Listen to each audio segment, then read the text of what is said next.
Segment টুল internal control এবং external কন্ট্রোলকে আপোষে পরিবর্তন বা চেঞ্জ করার জন্য ব্যবহার হয়ে থাকে। সর্বপ্রথম সোয়াপ ইন্টারনাল টুল সিলেক্ট করি। এখন এক্সটার্নাল কন্ট্রোল এর প্রথম পয়েন্ট সিলেক্ট করি। তারপর এক্সটার্নাল কন্ট্রোল এর দ্বিতীয় পয়েন্ট সিলেক্ট করি।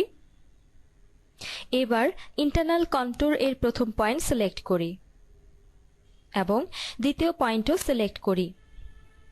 এখানে ডায়লগ বক্সে দুইটি অপশনস রয়েছে, সাবস্টিটিউট এবং এক্সট্রাপোলেশন। এখানে নোটিস করি যখন এক্সট্রাপোলেশন সিলেক্ট করি তখন প্রথম ও শেষ এগিয়ে সেগমেন্ট সোয়াপ করি।